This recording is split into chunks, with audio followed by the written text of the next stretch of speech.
Do you want a Linux distribution that can run Arch, Debian, and Android in one simple package? BlendOS might be the distribution you are looking for. And today we are going to have a little bit of a deeper look into BlendOS and see what all this distribution can do.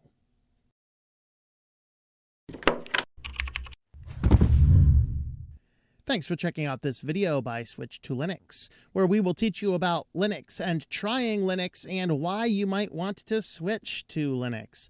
And today we're going to be looking at a little bit more of a complicated distribution. This is not a distro for a new user. If you're new to Linux, you're going to want to give this one a pass for now until you have a little bit more experience.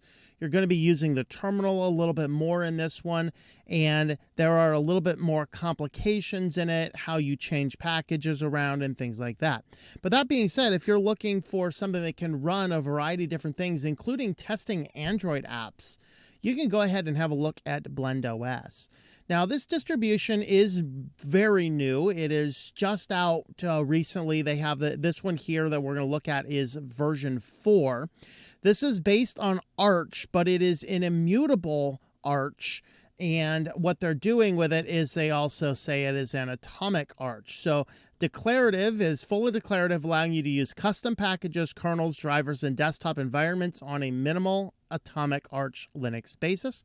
By atomic, they mean, unlike most other operating systems, BlendOS ensures your system does not end up half-broken state by replacing your old root file system with a new, clean one. They say it's friendly. Thanks to the immutable nature, it prevents you from wrecking your system if you were to try to delete system directories and makes troubleshooting issues intuitive. I'm going to take a little bit of umbrage with that, but I'll talk about that when we get into the end of the video. And it is extensible, allowing application support from several distributions and from Android without risking breaking things by the use of Podman containers. So this is a very nice distribution in some ways, and in other ways it's a little bit complicated, and the one that we're working with now is the third time I installed it because things kept on going wonky. Now, in one instance, it was the fact that I did not have a large enough disk space in my virtual machine. So this is one of the downsides, is you need to have a bigger disk space for this in order to get it to work right. But yeah, we'll get to that in a little bit. So it is immutable, meaning that it utilizes containers, and it also allows you to use other distributions inside of it. You can easily add Fedora, CentOS, Debian, and then you can run all of those inside of the same system. So it doesn't look, unlike cubes, that definitely looks like you're going back and forth across different VMs. This is all little containerized. Now, this isn't using VMs as cubes does, but it is definitely a neat distribution. It defaults to GNOME, but has other desktop environments. However, some of those desktop environments might prevent you from running the Android applications. It uses Waydroid, which tends to work best under GNOME. I did not test it under Plasma. I did notice that the Waydroid container that it uses is not even available if you are on the Cinnamon desktop. We'll have a look at Plasma as well. I'll use that to show you how you can change your desktop environment. So it does use the containers to install everything. However, you have to use the terminal in order to add core packages from Arch. And in reality, you pretty much have to use the terminal to add any package to the system except those that are available in Flatpak, which are available on the GNOME software store, which is set up only to work with Flatpak. It does contain a tool to manage containers, but those packages, again, are not in that system. So you have to verify and make any of your core system changes through one system file. That is kind of a disadvantage to it. Now, it does have some advantages. You can test packages on different Linux versions or just run packages from different Linux versions. If you like the Arch version of package A, but the Debian version of package B, you can run them both on the same system simultaneously. And then, of course, you can run Android apps as well. All the applications do run seamlessly on the desktop, and it does resist the system by breaking itself, by imaging itself. Again, I did have a case where it broke itself and I was not able to figure it out. I went in with a live distro just to have a look at the hard drive, and it looked like any other Linux distribution, so I couldn't find any other containers or anything like that. So before we get into the distribution itself and talk about some possible errors and drawbacks, let's go ahead and have a full look at the system itself. So looking at their website, we've already looked at those. They have the blog post here has a little bit more information. This is how you make changes to the core of it. You're going to edit the system YAML file, and it already has the repos involved here. The track will tell you your desktop environment. It defaults to GNOME. They say it's a slightly modified GNOME, although I don't see what's different between that and your standard GNOME. They say here you have XFCE, Mate, Plasma, and Budgie as also distributions that you can use. And in the GUI-based application, you can install other containers for Ubuntu, Debian, Fedora, and CentOS Stream, allowing them to run their individual containers. However, you need to run those through the terminal in order to add extra tools. Although you might be able to add a software store or add some repositories if you need to do that.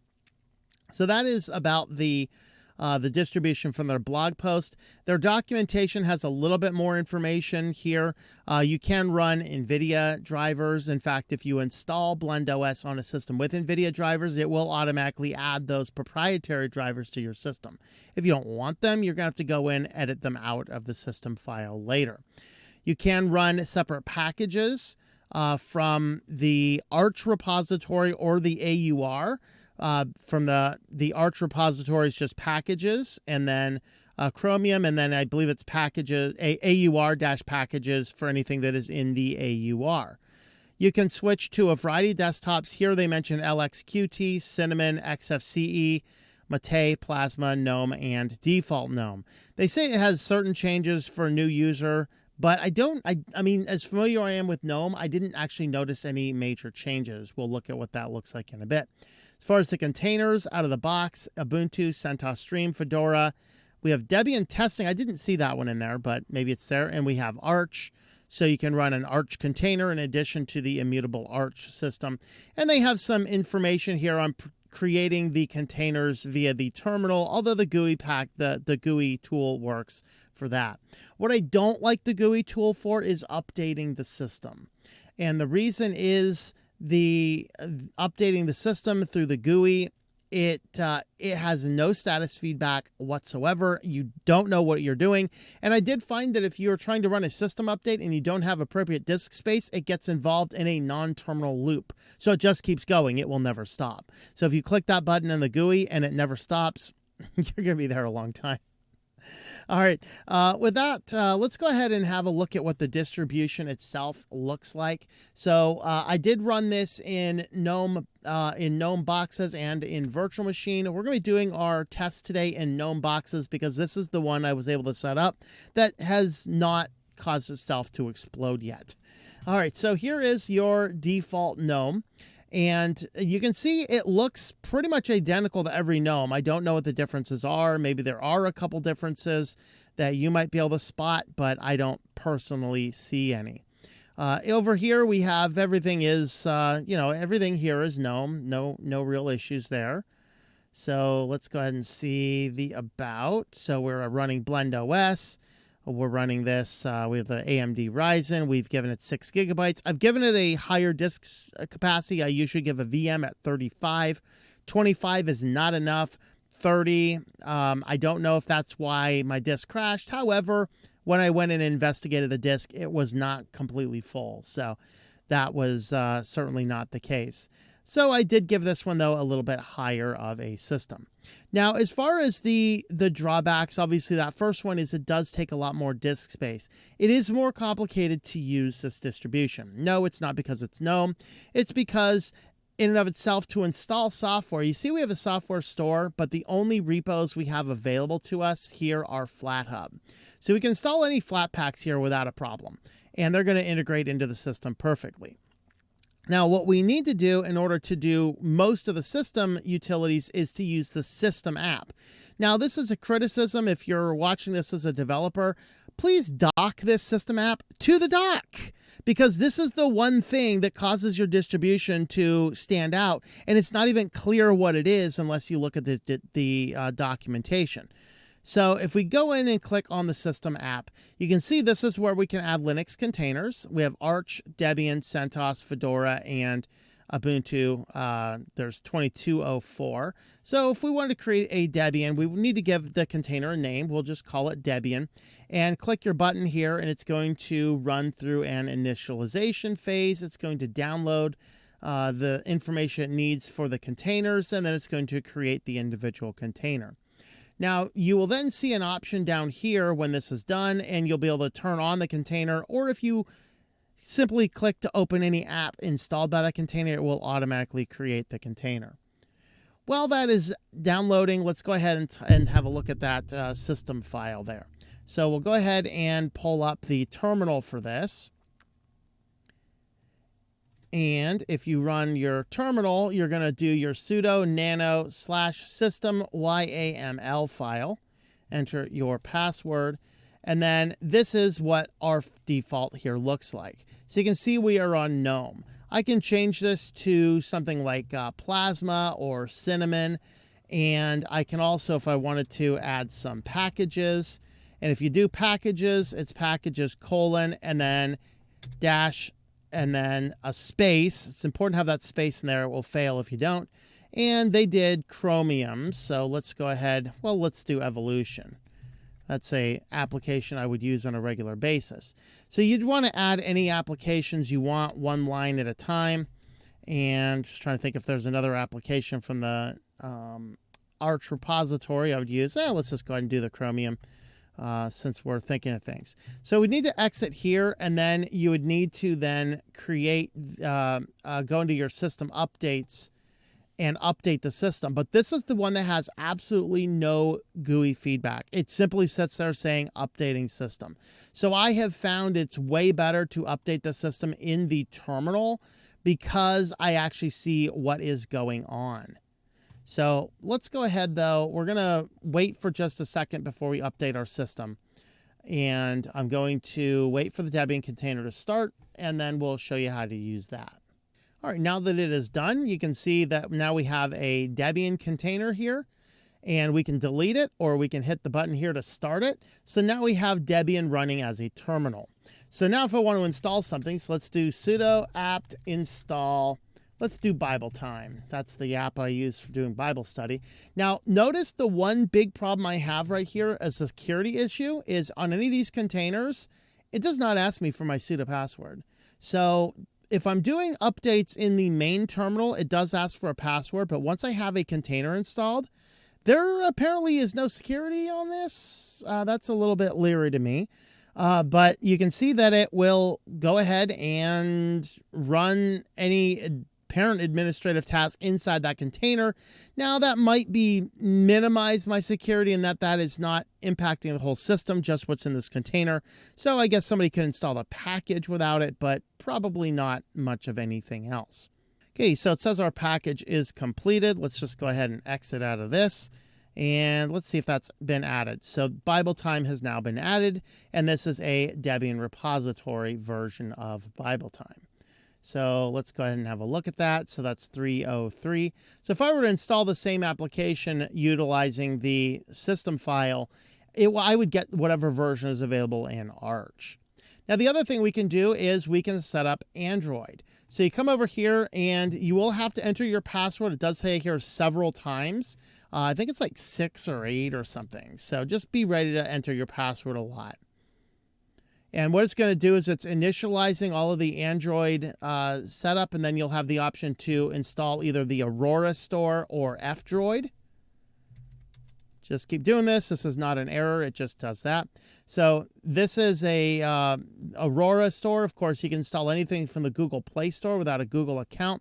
And F-Droid is a little bit more secure, being is that F-Droid is very well curated applications inside of there. Now here is, you have F-Droid. Now this is one of the system errors I occasionally found. You notice when I click on this, and now I basically have an overlay of the Android on the device. Now the good news is it only ties itself to that workspace. The bad news is there's no way to shut it down without doing a Waydroid shutdown. And I actually forget what the command actually is.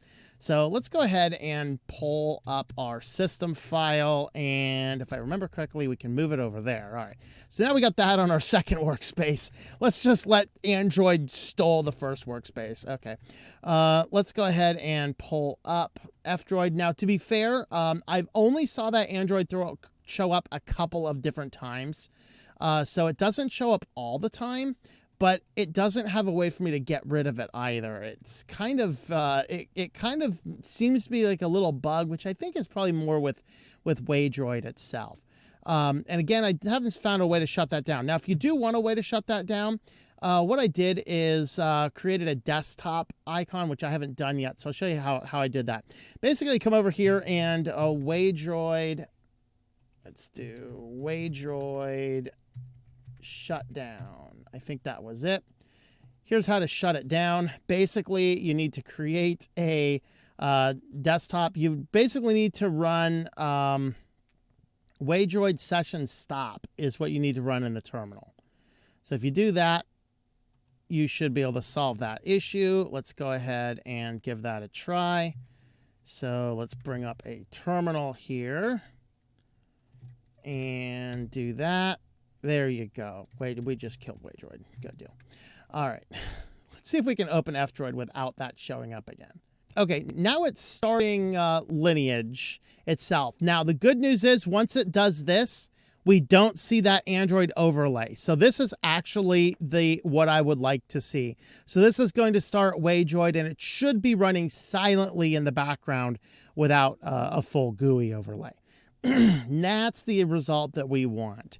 Okay, so if you go ahead and follow this step, if you want to add this, basically just add Waydroid stop and put it inside of your .local share applications as a .desktop file, you'll have a menu item in there that if you have that show up, you can go ahead and hit that. Let me just go ahead and show you how to do that right now. So let's go ahead and copy this guy here, pull up a text editor, and with our text editor, we're just going to paste that code in.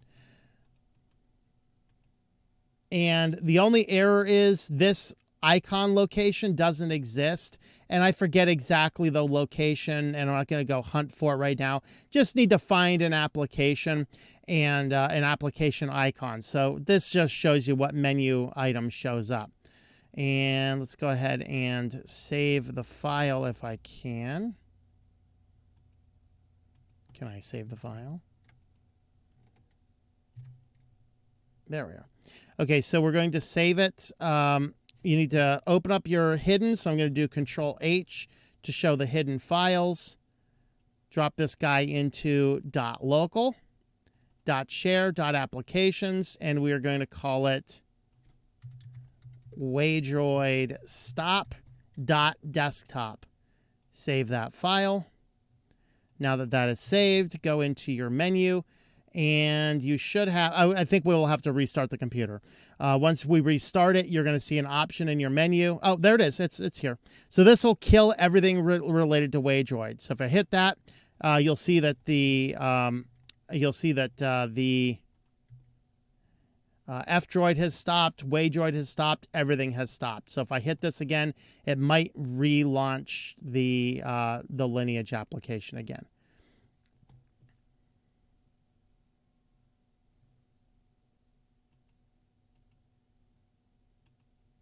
Maybe I might have to restart the system. Maybe that terminally kills it. I've not seen that happen before. Okay. And all my testing, there you go. It's checking status now. It wants to install again. Okay, I've never seen that. I didn't want to delete the thing. I just wanted to stop it. Jeez. Okay, there we go. All my early testing, I did not encounter this problem. This might be something we fix on a system reinstall. Let's in fact go ahead and do that. We'll restart the system now, and at least we'll log out, log back in. Let's go ahead and reboot the system, and then we'll see if that Waydroid shows back up. I don't need Firefox. Let's close that out. All right, so we'll restart our system app here.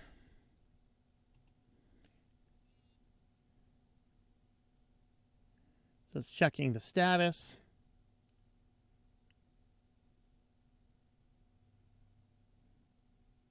Interesting. I've never seen the issue where F-Droid completely disappeared when I ran that desktop icon. That's totally weird to me. This has been my issue with BlendOS, is it seems to be inconsistent at times. Okay, there we have it. Now let's go ahead and install some application here. Let's see, what might I use? Thor web browser. There you go. Squeezer. Gas prices. Ooh. Gas prices in Germany. Sure. Let's check out the gas prices in Germany. So I have to allow enable from this source, of course. That should pull up our settings app. There we are.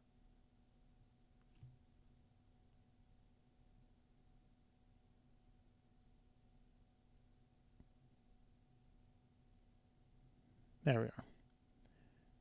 Now we'll go ahead and install it. Go ahead and install the application. And we can close that now. And if we go into our menu, we should find that application in here somewhere. There it is. So now it's an Android application. It's going to open up. Let's see how to choose your locations. Okay. No selected city. Manage locations.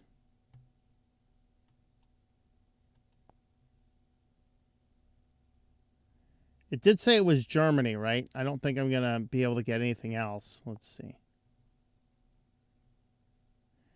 Okay, I'm not going to figure out how to use this particular app right now, but you can see how to install Android applications and things like that. Now, this is where, remember, we made a couple changes, but we have not updated the system yet. We're going to go ahead and not use this. And the reason is we don't get any feedback whatsoever when we are using this particular updater. I do not like the GUI updater in BlendOS. So I'm going to use the console one, which is, you can see it's Akshora, sudo Akshora update. We do have to enter our password there.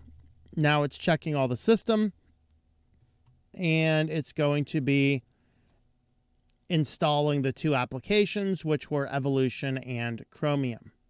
All right, so you can see now it's downloading the packages required for Evolution and for Chromium. Okay, my screen went white for some reason. I have no earthly idea why that happened. I didn't see any screensaver or anything happening. Yeah, that's neat. I have no earthly idea why my screen just went completely white. All right, we're going to go ahead and force a shutdown, and we'll reboot the system, and we'll see what happens. This brings me to one of the other errors with the system is on something like NixOS, which is in theory a similar immutable system, then what that'll actually do is there's always the last known good and the current one being updated. So you always have that option to have a working system. With this, you saw that advanced options, but it's just like any other Linux distribution. It's just, oh, the previous kernel or something else. And so it's not like we actually got a chance to see to see another way to get back into the system. So in theory, it's supposed to be a somewhat immutable system, but it's not. But it doesn't have the dual partitioning that we find in like modern Android or NixOS. So you'll see here that the applications we were trying to install did not actually install themselves. Let's go ahead and pull up the system file again. We're going to have a look at that. Okay, so Evolution and Chromium. And in all of the testing I have done with this system, that's the first time I've seen that particular error. So we're going to go ahead and try and run our system update again. Notice that what we ran even in the Debian terminal showed up here. It's interesting. All right, let's go ahead and run this. Now we're going to attempt to lock this again, and hopefully we don't get a white screen. No idea what that was.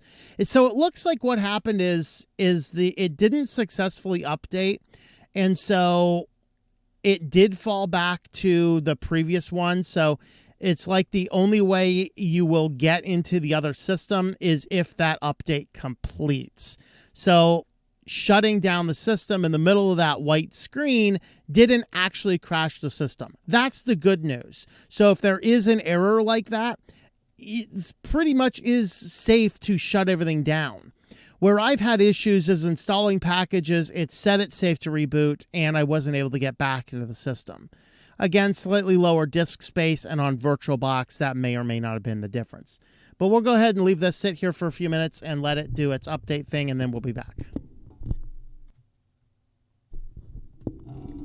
All right, so the installation there is done. You can see that it finds everything. It does tell us the OS prober will not be executed. That should not be a problem.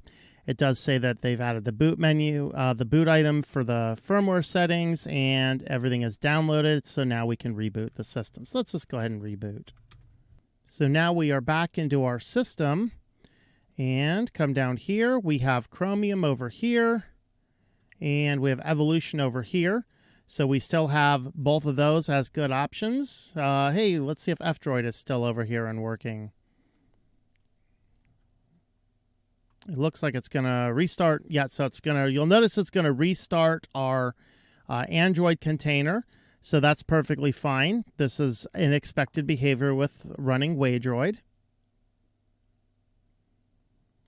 So we should get should say phone is starting, and then that disappears, and now we have our Android app available and running on our system. So again, any other app that is an Android app should show up about the same way. So like here's the settings app for the phone as well. So you can go ahead and do all of your phone stuff over there. Let's go ahead and have a look at the Bible Time app. Remember, was from Debian. So it might take a moment as it starts up the Debian container. So just wait patiently for that. So that is going to be one of your downsides, is if you pull up an application from one of the containers, it may take a moment for it to open up. We don't have any status indicator. It'd be neat if we could get some form of status indicator on the system to illustrate that it is actually starting. But you'll see it did take a little bit of time, but once it actually does, let's just go ahead and install SimWorks here. We have a full tutorial on this particular application on the channel. So if you're interested in this, I just did this one because it, I'm aware of it off the top of my head. So I'm going to update all of our book sources.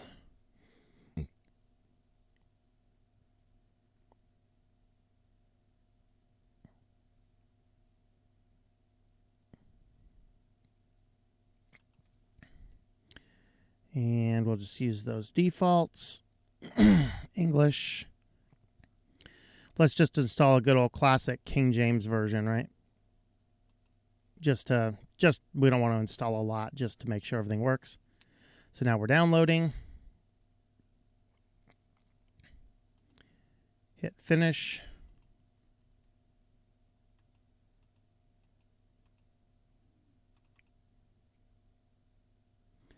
And there we have it. It is working. All right, so there is how we can do that. There was one last thing we want to show you guys, and that's how you can change your desktop environment. So we're going to go back to our terminal, and we're going to go back into our system file here. And I'm going to change this to Plasma. And I'm going to do this. I've already downloaded and tested Plasma, so we shouldn't have to download all the packages again.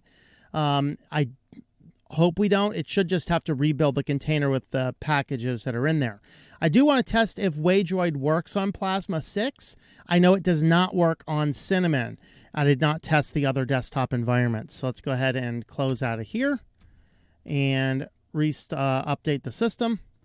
We'll give that another few minutes to update this, and I'll let you know at the end of the update if it did have to download everything again or if it just had to rebuild the container.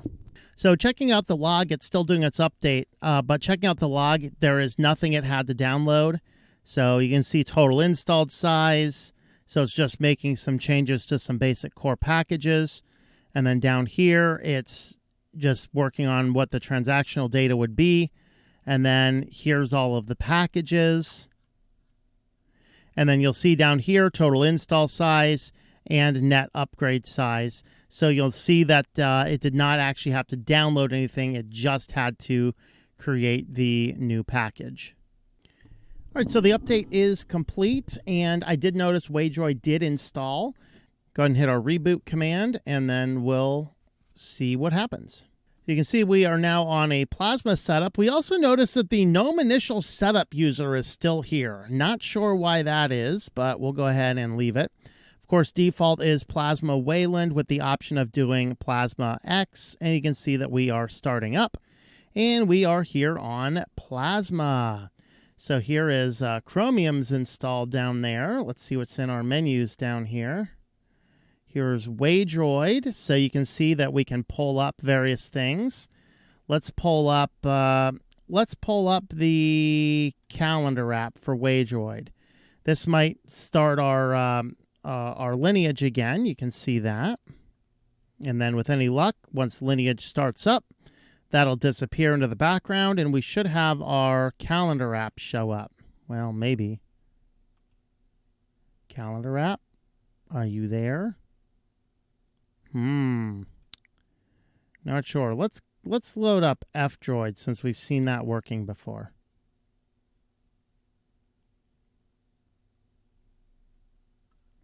So apparently Waydroid does not appear to work well on Plasma. It seems to start itself up, but it doesn't seem to work otherwise. Let's try that gas prices app.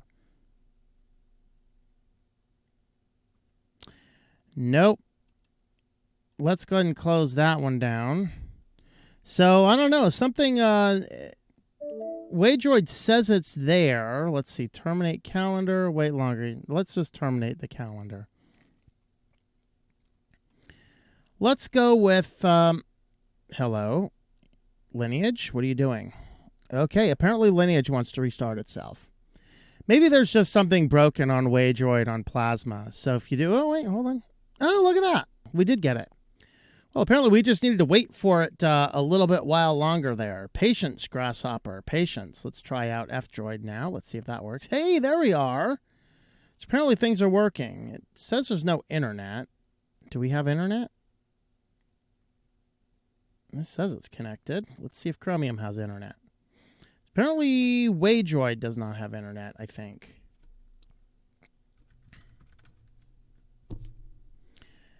Yep. Waydroid, or that has internet. Let's see.